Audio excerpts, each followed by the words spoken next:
Udumo kuNkulunkulu kweliphezulu nokuthula emhlabeni kubantu abathokozelwa nguye.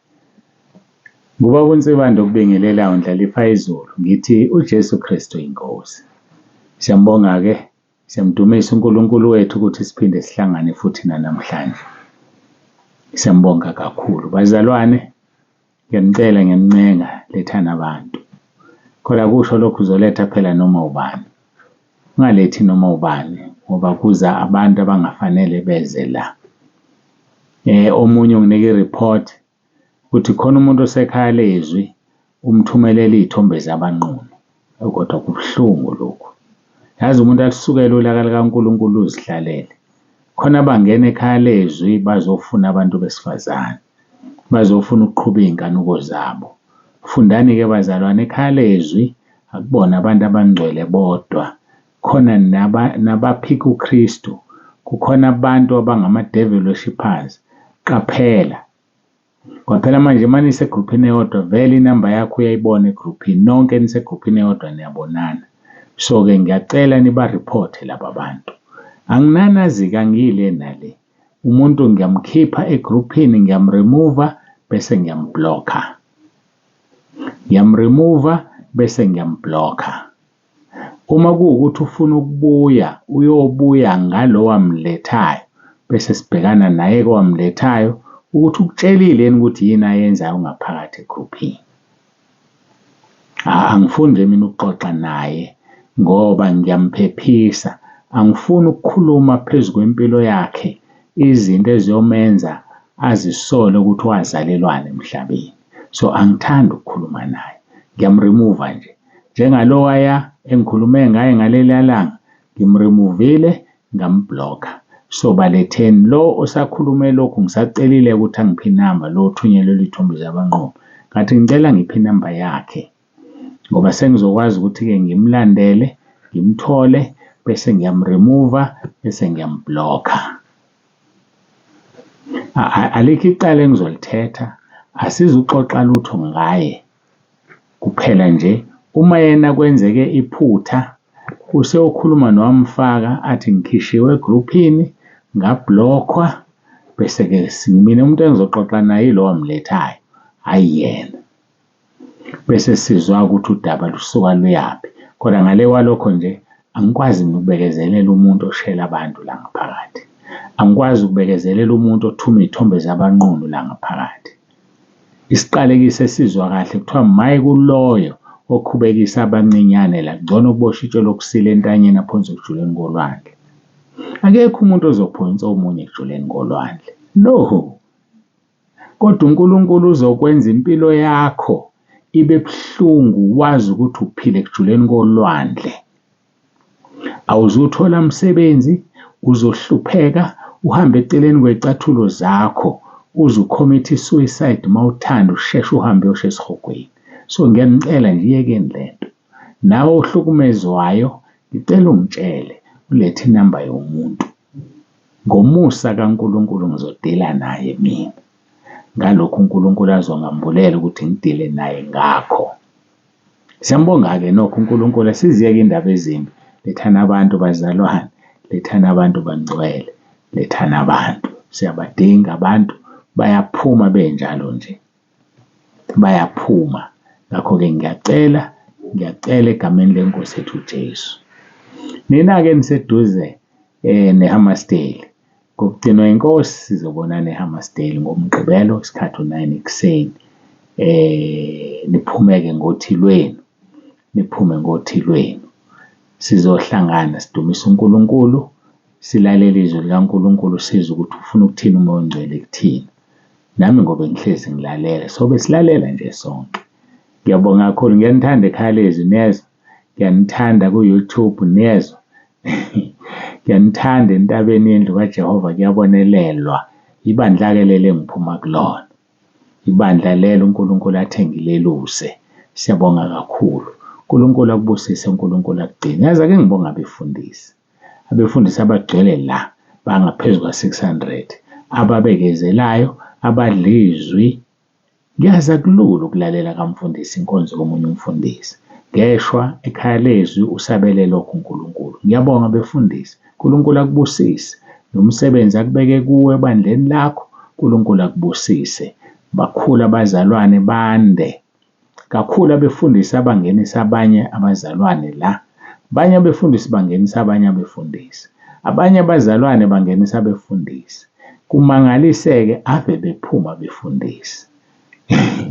Bayaphuma. Akulutho-ke. Kuyashisa ekhishini. Kunesisho esithi, if you feel the heat, move out of the kitchen. Hayi mawuzwa kushisa phuma ekhishini. Uyeka abadalela ukuhlala ekhishini. Ngoba khona laba abapheka ukudla ekhishini. Kuthi noma kushisa ababekezele. Mawungakwazi wena ukubekezela phuma ekhishini. Siyambonga uNkulunkulu wethu muhle. Ngiyafisa ukuthi sikhuleke siyezweni lenkosi. Sikhuluma ngomphiko uKristu. Sikhuluma ngobunye kuKristu Jesu inkosi yethu.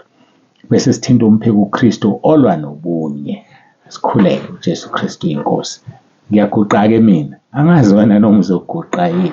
Inkosi yethu uJesu Kristu yayibaguqela. Yayiguqa mayikhuluma nobaba wayo uJehova Sebawuthi. Nathi kufanele senze lokho yayikwenza. Kodwa uphoqwe umuntu. Uma ungathanda ukuguqa, hlala nje. Kodwa mina ngiyaguqa.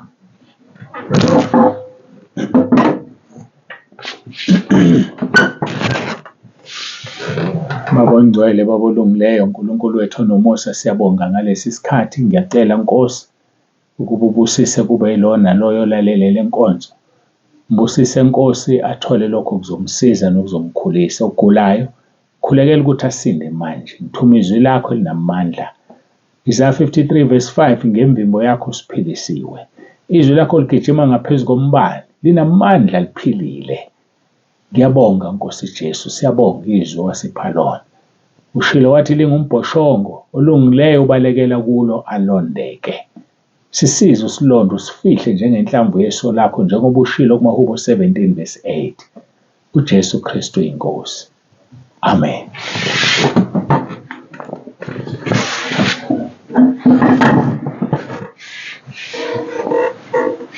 Siyambonga-ke kakhulu uNkulunkulu bangcwele, siyamdumisa.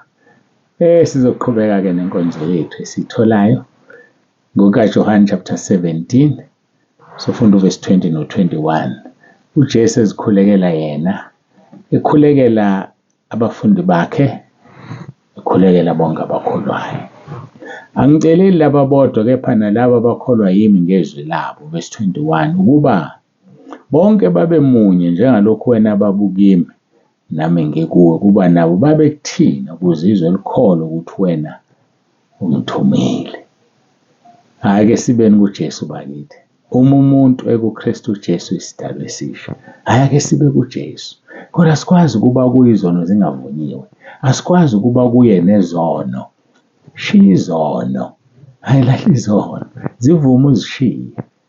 Zaga 28 verse 13, ufihla iziphambeko zakhe ngeke aphumelele. Kodwa ozivumayo azishiye uzothola umusa. Zivume mntaka baba uzishiye. Bheka uNkulunkulu kwenzele okukhulu kangaka. Hamba ungabusona. Funa wehlelwe okubi kunalokho. John chapter 5 verse 14. Funa wehlelwe okubi kuna. Abanye abathembekanga uNkulunkulu esebenzele izinto ezinhle. Namhlanje basemgodini bafuna ukuphuma. Namhlanje izinto zabo azilungi. Balahliwe, baxoshiwe emsebenzini. Phelile imishado. Konakele izinto zibheke phezulu zimapeketwane. Ufisa ukukhulekelwa noma uyakhulekelwa akulungi lutho.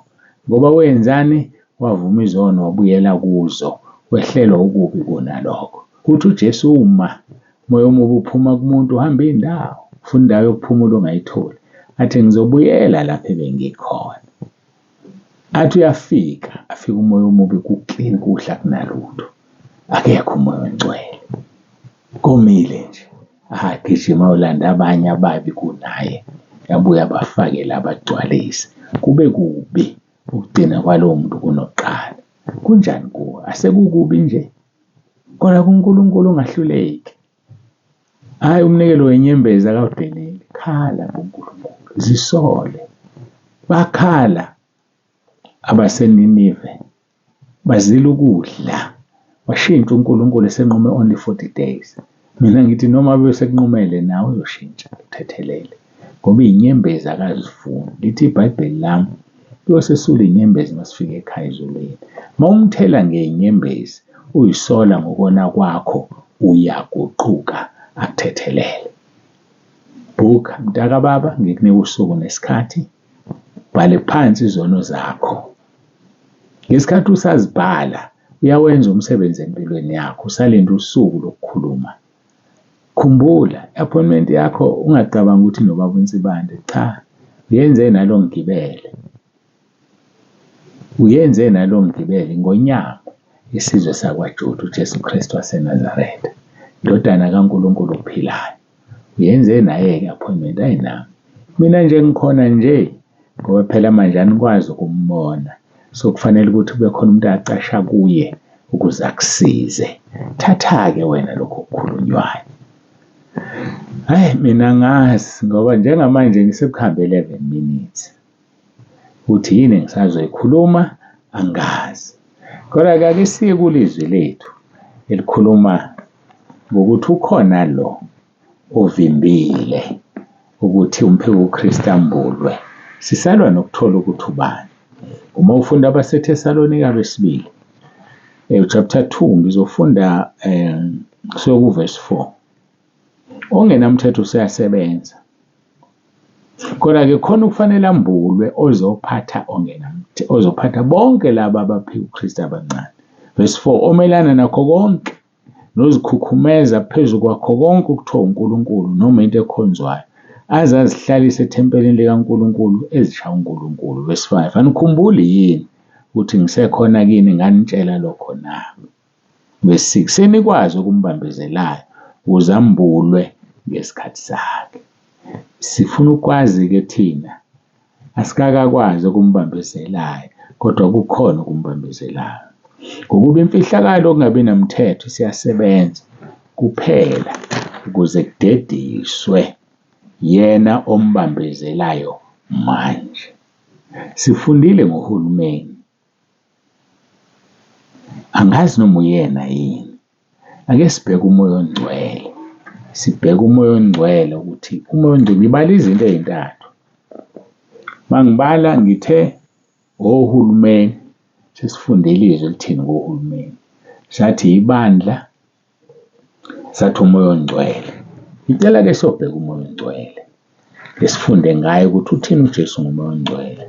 Kungebe uye yini okufanele asuswe emhlabeni bese ongenamthetho uyaqala uyasebenza na, uyambulwa, I mean to say uyasebenza vele, kodwa emfihlakalweni mhlawumbe usezokwambulwa makugudluka umoya ongcwele. Lithini izwi lenkosi ngomoya ongcwele? Masiqala laphaya, John chapter 16 siqala kuverse 7. Lithi izwi lenkosi, kodwa mina ngimtshela iqiniso lokuthi kunilungele ukuba ngimuke, ngokuba uma ngingamuki umduduzi kayokuza kini, kepha uma ngimuka ngiyakumthumela kini. So uJesu kwamfanele ukuthi ahambe ngoba uyena othumela umoya ongcwele. Uma engahambi umoya ongcwele akaze ufika ngoba uthunyelwa uyena uJesu. So uzomthumela kanjani emhlabeni yena esemhlabeni? Cha, umoya ongcwele uthunyelwa uJesu. Ake simphinde uverse 7.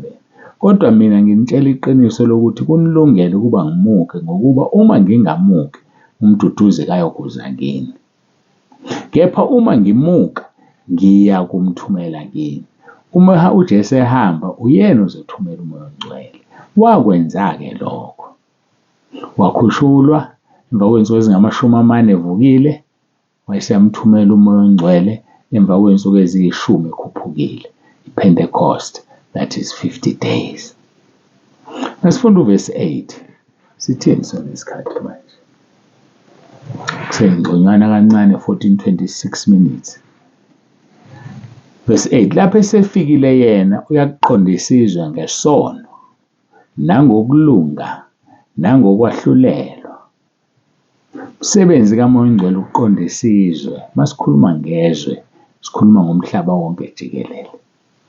Umoya ongcwele uma esefikile uzoqondisa izwe ngesono. uJesu kwenzile kodwa uqondise laba besihlezi nabeduze naye abebemuzwe ekhuluma. Nawo umoya ongcwele usey'ndaweni zonke upheka umhlaba wonke. Khumbula Genesis chapter 1 verse 1. Ekuqaleni uNkulunkulu wadala izulu nomhlaba. Mose kuverse 2 kuthiwa kwakuwamanzi odwa phezu komhlaba, umoya kaNkulunkulu wehla wenyuka. Namanje umoya kaNkulunkulu wehla wenyuka phezu komhlaba. Bese kuthi kulabo abangcwele bekulungele ukuhlala nomoya ongcwele ukubona. Ngale kwalokhu ngaphandle uqondisa izwe ngesono, ulenza izwe lazi ukuthi yini isono. So akekho umuntu ozothi akasazi isono ngoba uNkulunkulu bekunembeza kuwe okutshelayo ukuthi uyona-ke manje. So uqondisa izwe ngesono.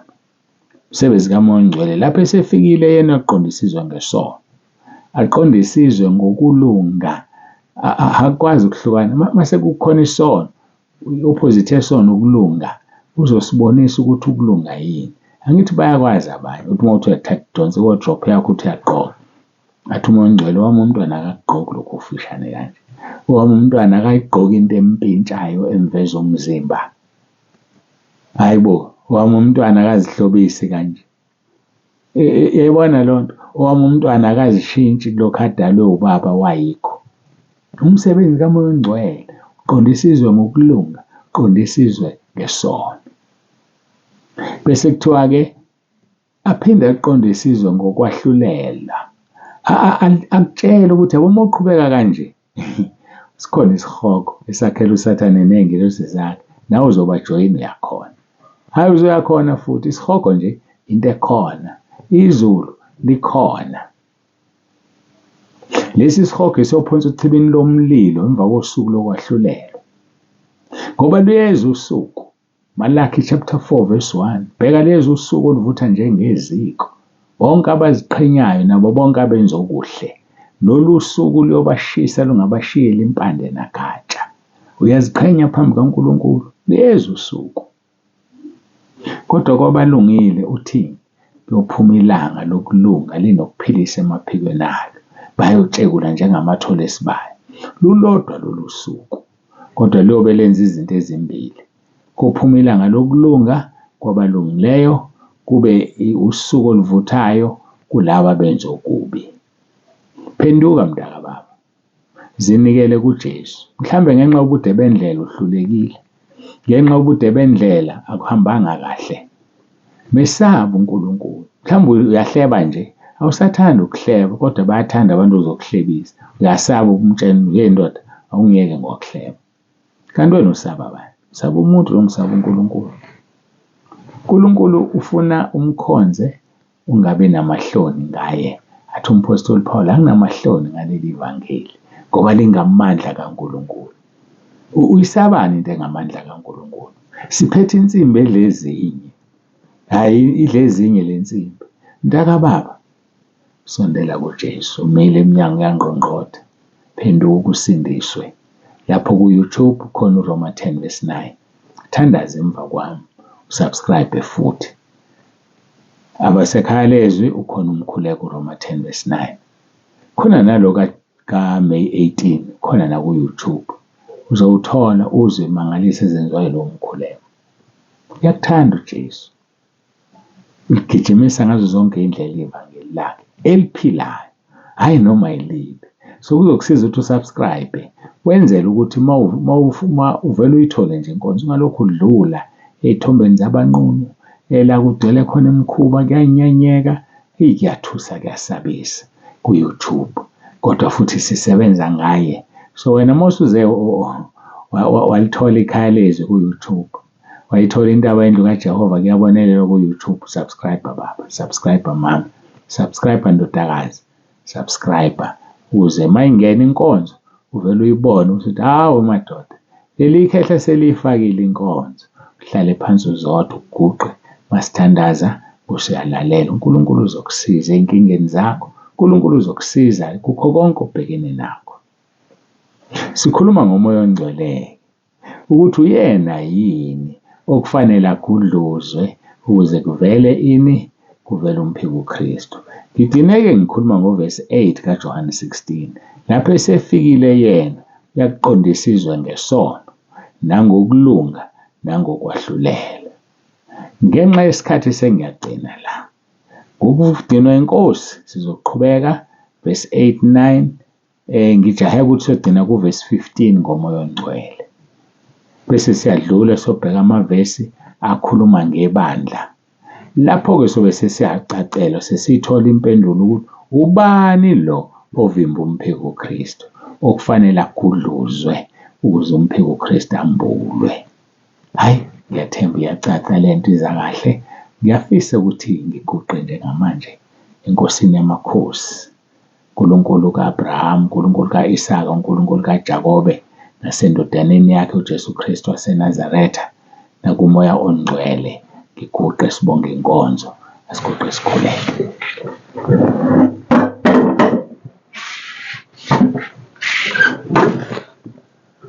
Babulungileyo, babongcwele, uNkulunkulu onomusa, siyathoba phambi kobuso bakho. Siyabonga konke esesikuzwile.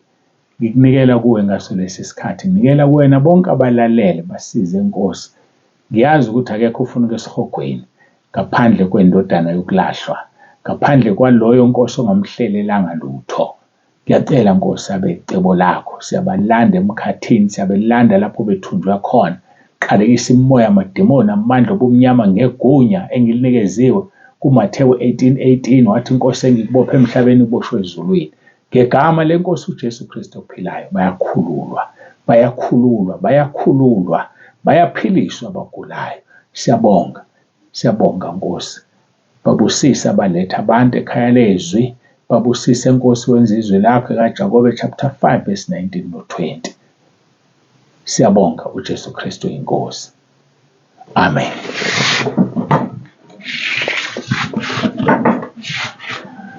Babunsibando ovalelisayo, uthi uJesu Kristu inkosi. Siyabonga kakhulu. Ube nosuku olubusisekile.